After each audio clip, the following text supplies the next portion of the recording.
할렐루야. 주님 감사합니다. 오늘도 주님의 말씀을 들고 이 자리에 섰습니다. 온전히 주님의 말씀으로만 대언할 수 있도록 저 입술을 주관하여 주시옵소서. 모든 것 같게 할 줄 믿사오며 예수 그리스도로 기도 올려옵나이다.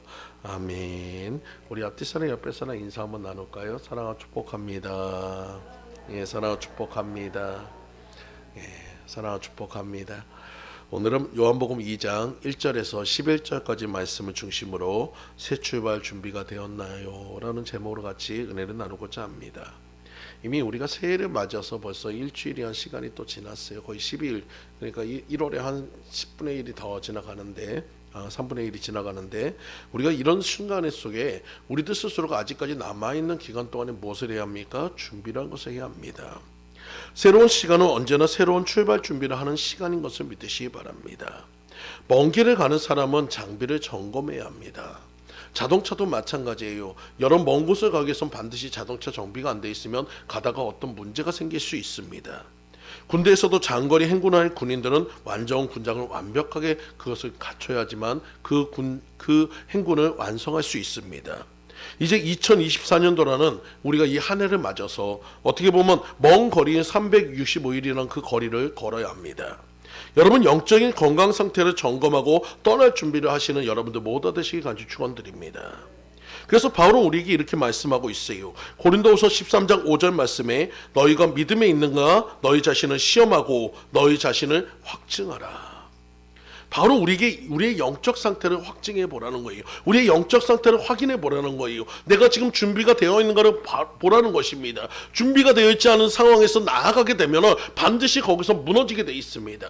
오늘 이 시간 여러분들, 비록 우리가 조금의 시간은 지났지만 다시 한번 우리들 자신을 점검하고 나아갈 수 있는 여러분들 모두 되시기를 간절히 축원드립니다. 어떤 목사님이 교회를 개척하여 멋지게 교회를 이루고 싶은 꿈이 있습니다. 저 또한 그래요. 더 큰 성전에서 더 많은 성도들에게 하나님의 은혜를 설교하고 나누고 싶은 것이 저희의 꿈입니다. 마찬가지로 이 목사님도 그런 꿈을 가지고 앞으로 나아갔어요. 개척 정신이 대단한 목사님이십니다. 사실은 신학교에 졸업하기 전서부터 교회 개척을 꿈으로 갖고 교회 개척만을 생각하면서 달려왔습니다.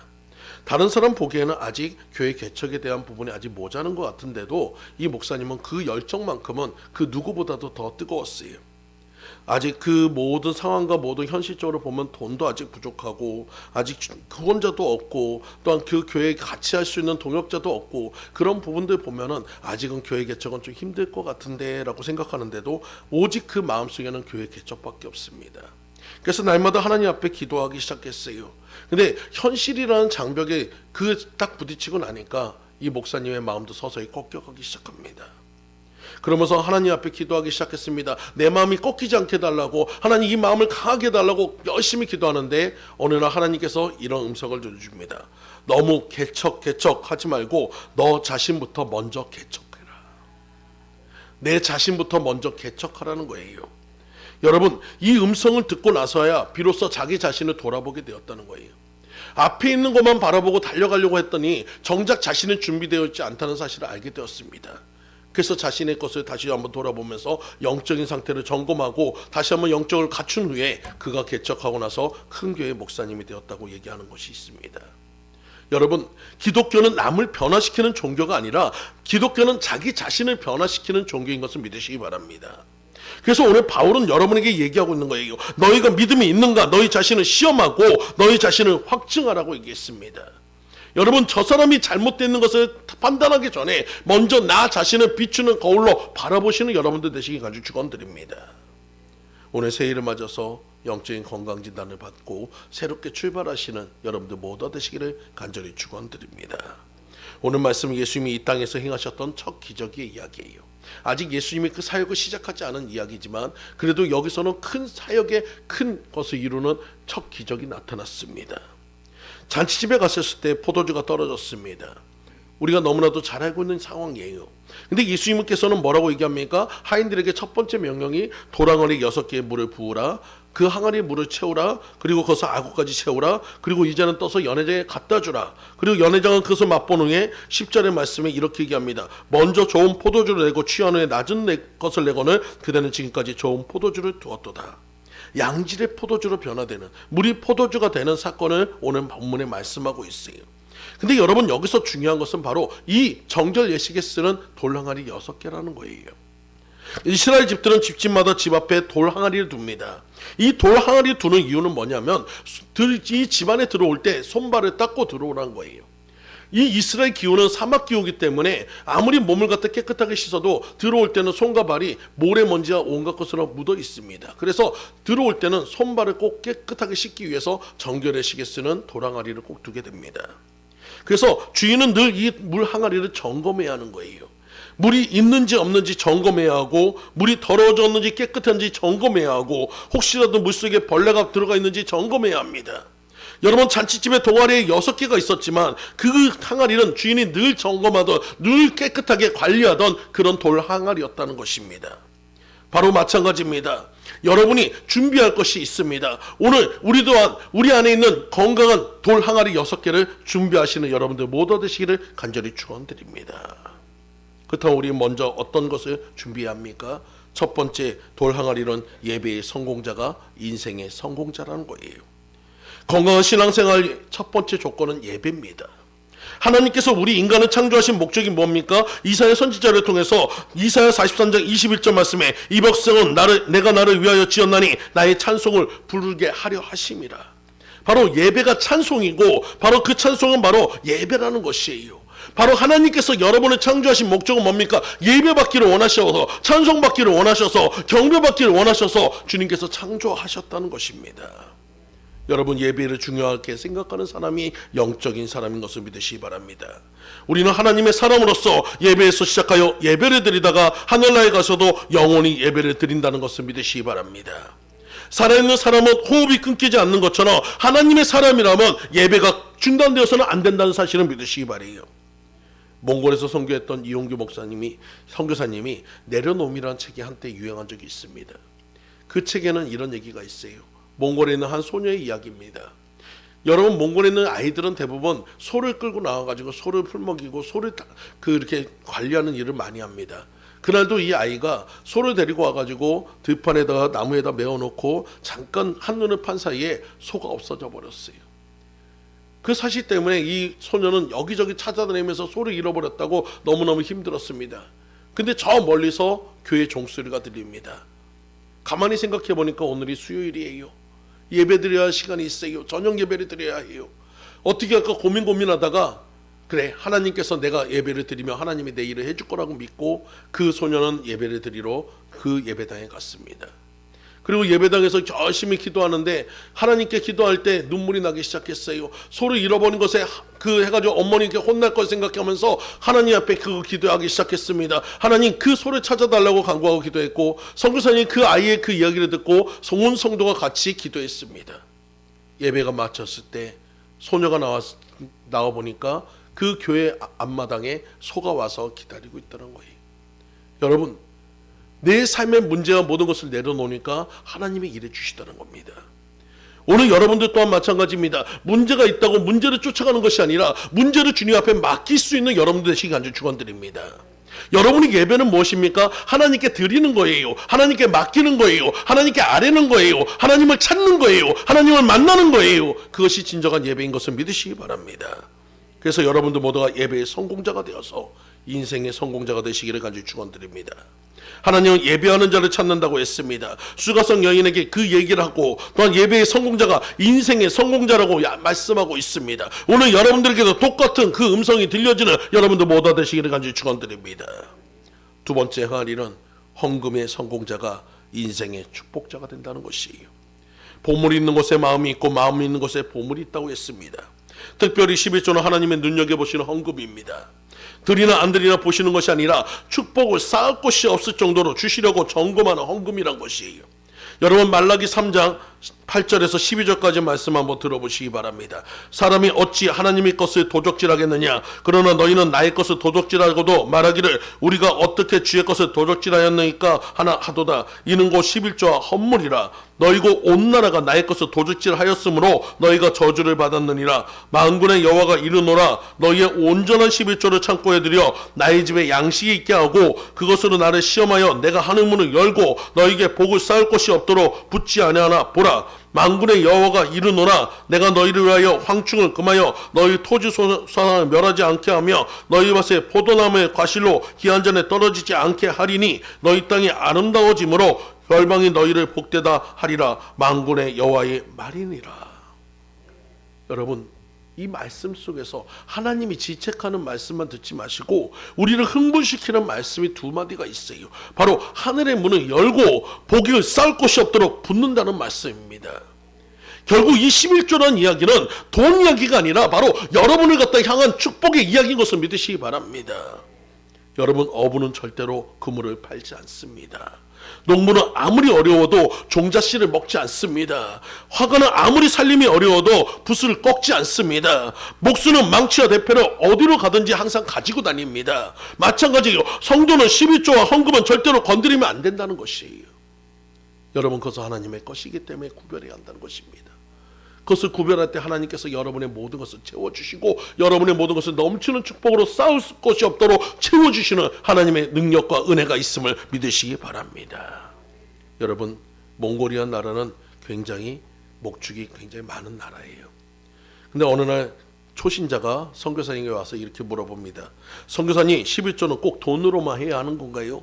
그래서 선교사님이 말씀하셨습니다. 아닙니다. 11조는 소 10마리 나면 1마리가 11조이고 양 20마리 나면 2마리가 11조입니다.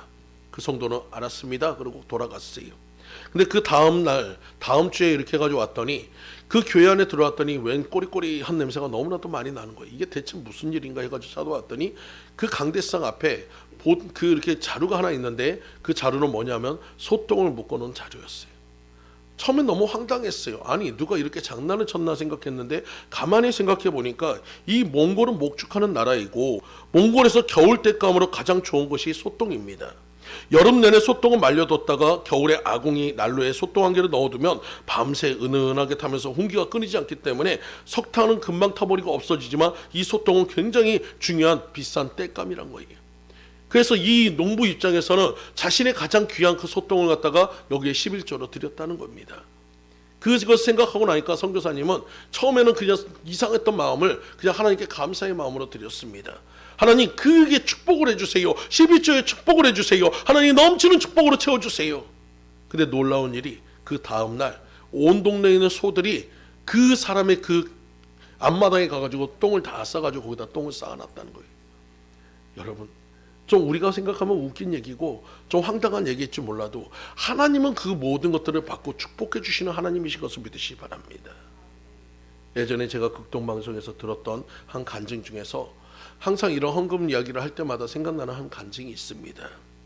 이경순 권사님의 간증인데 그분은 결혼한 지 얼마 안 돼서 딸 하나를 낳았을 때 남편이 세상을 떠나버렸습니다. 가난한 시골 사장님의 남편도 없이 또한 시부모를 모시고 시집 식구들을 돌본다는 것은 굉장히 어려웠습니다.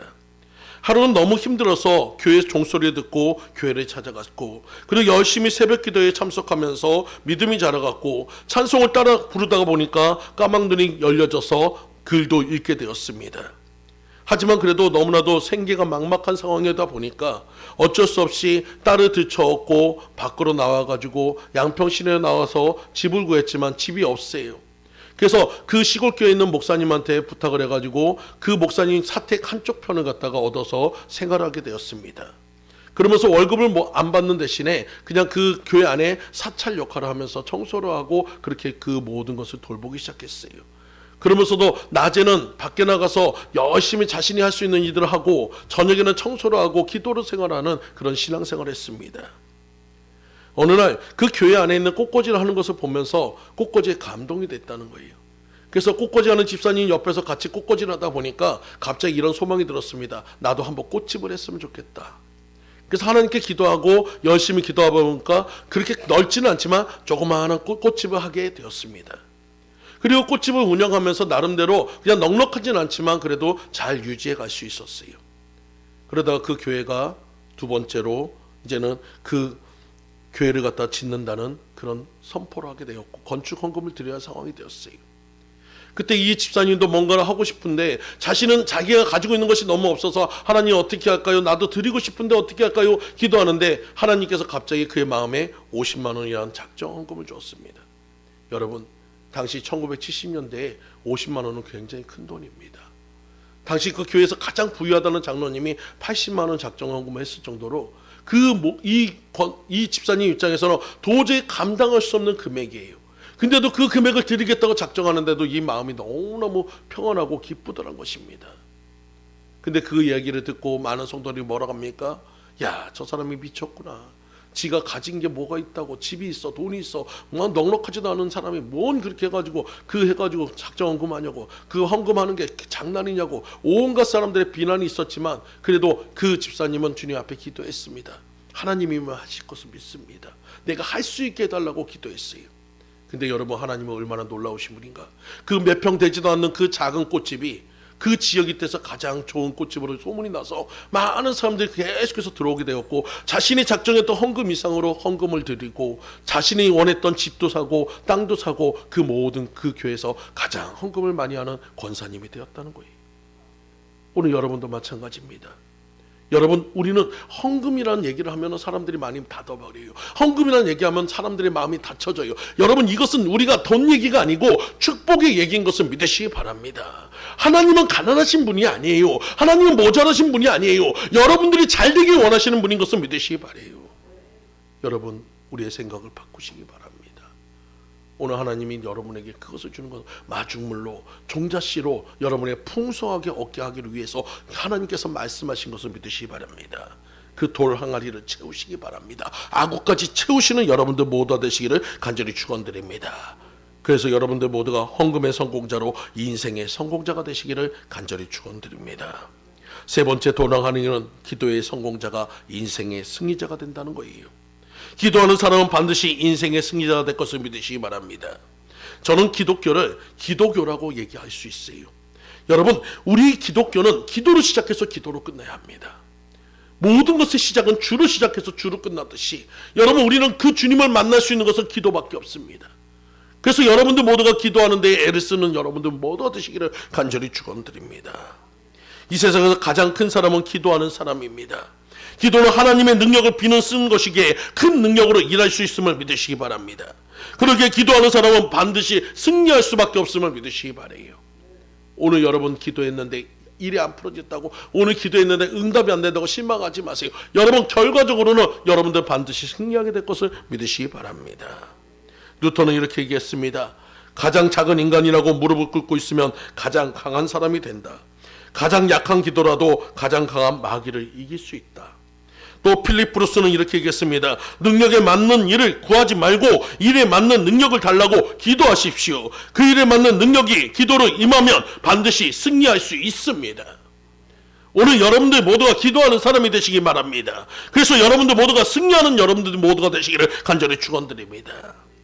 여러분, 기도는 왜 승리할 수 있을까요? 제일 먼저 하나님을 만날 수 있기 때문인 것입니다. 여러분이 한번 생각해 보세요. 대통령을 만나 무슨 일을 부탁하고 싶다면 어떻게 합니까? 첫 번째 우선 조건은 대통령을 만나야 하는 것이에요. 여러분, 그 일을 부탁하는 것이 중요한 것이 아니고 그 대통령을 만나야 그분을 설득할 수 있는 것입니다. 마찬가지로 여러분이 하나님을 만나야 그 모든 문제가 해결된다면 만날 수 있는 것이 무엇입니까? 기도로 만날 수 있다는 거예요. 오늘 여러분들 모두가 기도로 하시는 여러분들 모두가 되시기를 간절히 축원드립니다. 비행 항공술의 선구자였던 헨드리 페이지가 수많은 관중 앞에서 비행기 에어쇼를 할 때 이야기입니다. 고난도 기술을 순간순간 보여주면서 많은 사람들이 환호성이 들렸어요. 이제 마지막 중요한 하나의 고객을 남겨놓고 있는데 갑자기 그의 귀에 바스락바스락 하는 소리가 들립니다. 이게 무슨 소리인가 가만히 보니까 생쥐 한 마리가 들어와서 그 전선을 갉아먹고 있는 거예요. 만약에 이 전선이 합선이 나거나 아니면 그 전선이 해가지고 끊어지기라도 한다면 그것은 그냥 단순히 그 사람의 한 사람만 죽는 것이 문제가 아니고 그 지역에 있는 그 주변에 있는 구경꾼들에게 혹시나 내려가면 큰 사고가 나고 그 일로 인해 가지고 나라의 명예까지도 실추될 수 있는 가장 중요한 일이었습니다. 그런 그 순간에 하나님께 기도했어요. 하나님 어찌할까요?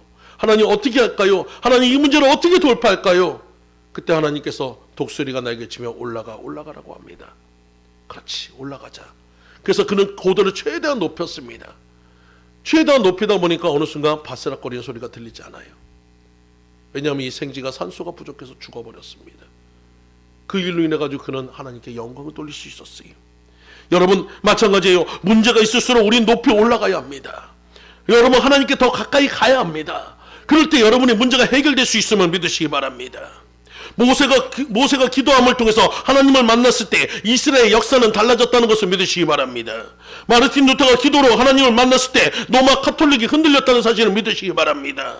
조나단 에드워즈가 기도로 하나님을 만났을 때 미국의 대각성 운동이 일어났음을 믿으시기 바랍니다. 조지 밀러의 기도를 통해서 하나님을 만나고 나니까 수천 명의 그 고아들에게 희망과 소망의 삶이 주어졌다는 것을 믿으시기 바랍니다. 사랑하는 성도님들, 기도는 하나님을 만나는 통로예요. 오늘 이제는 저와 여러분의 이야기가 되시기 바랍니다. 내가 기도하고 주님을 만났더니 이러한 역사가 일어났다고 주님 앞에 고백하고 간증하고 많은 사람에게 증거하는 여러분들 모두 되시기를 간절히 축원드립니다. 그래서 올 한 해는 기도함을 통해서 기도의 성공자로서 인생의 성공자가 되시는 여러분들 모두 되시기를 간절히 축원드립니다. 네 번째로 구제의 성공자가 인생의 존경자가 됩니다. 탈무드에서 하나님을 움직이는 길 세 가지를 제시하는데 첫 번째는 기도요, 두 번째는 회개며 세 번째는 구제라고 얘기합니다. 구제는 하나님을 움직이는 길이고 사람들에게 존경받는 존재란 거예요. 바로 지름길이란 거예요.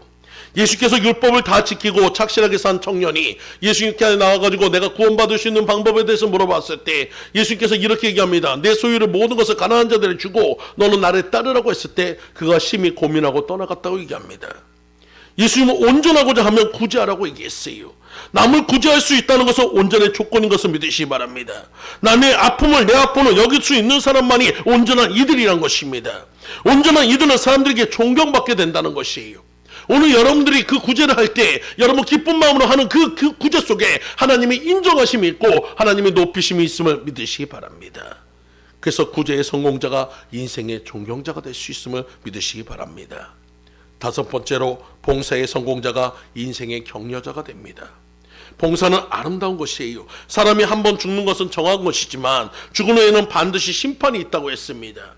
여러분 세상의 많은 사람들은 여러분 죽음의 천국과 지옥의 심판이 있지만 우리에게는 어떤 심판이 주어 있습니까? 상급의 심판이 있어요. 누가 잘했는가, 누가 더 높이 올까, 누가 더 주님 앞에 충성했는가, 그런 상급의 심판이 있습니다. 면류관의 심판이 있습니다. 영광의 면류관을 받는 그런 모든 심판이 있어요.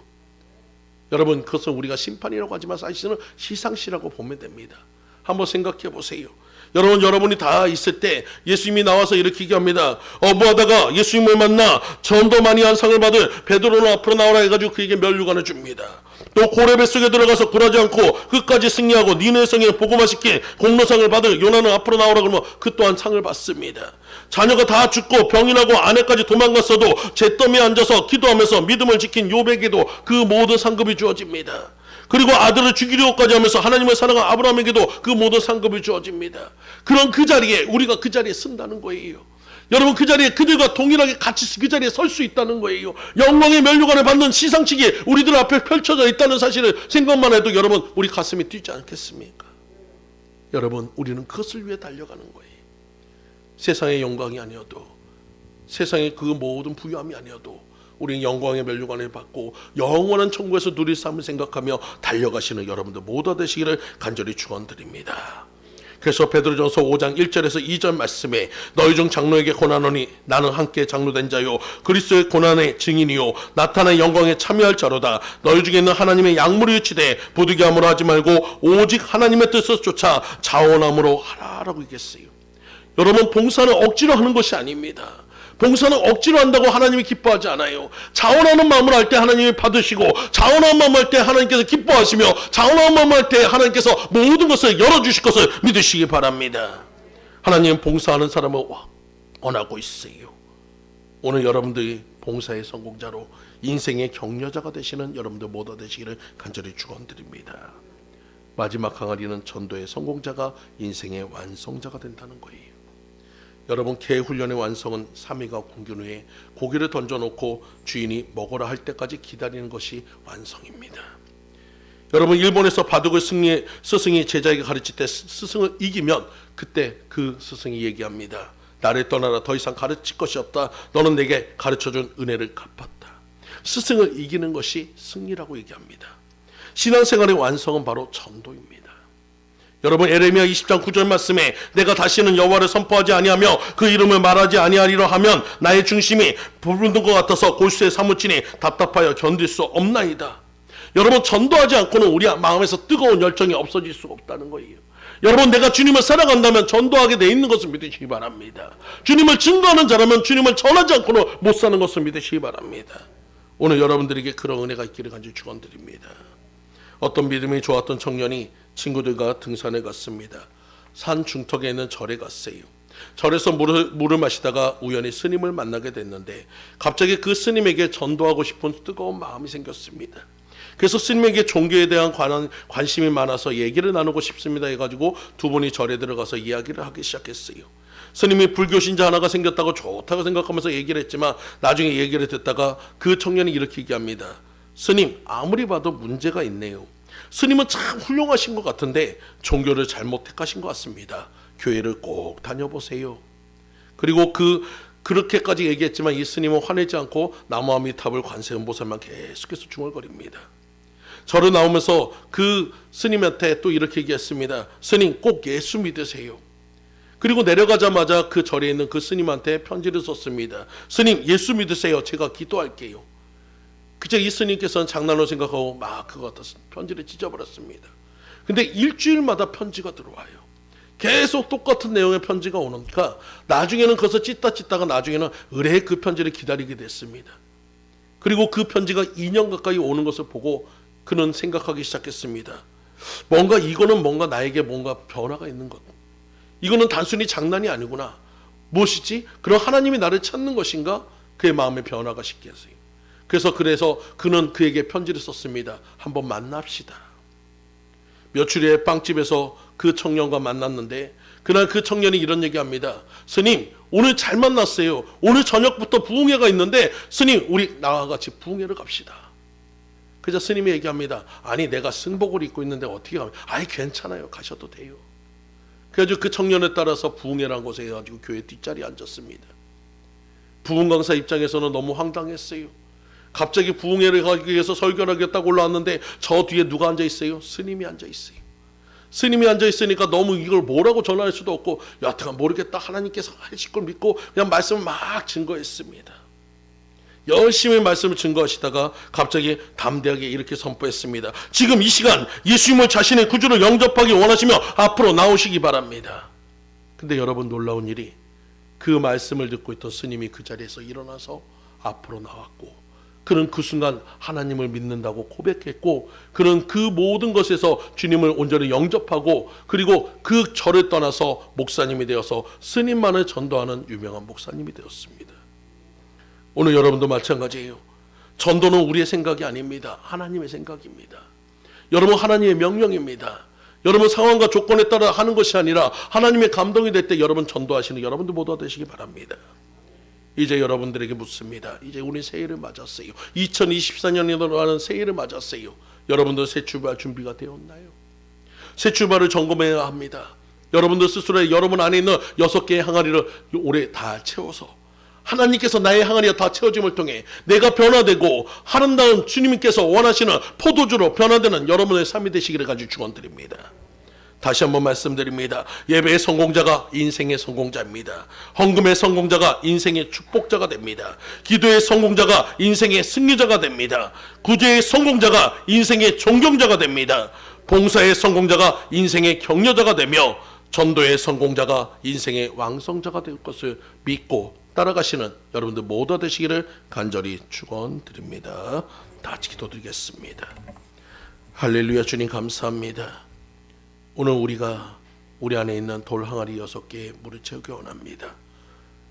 기도로, 예배로, 전도로, 헌신으로 구제로 아버지 주님 앞에 온전한 모든 것을 드릴 수 있는 우리들 모두가 되게 도와주셨고 예배의 성공자로서 주님 앞에 영광 돌리는 삶이 되도록 아버지 인도하여 주시옵소서. 모든 것 주님 앞에 맡겨드리오며 예수 그리스도로 기도 올려옵나이다. 아멘.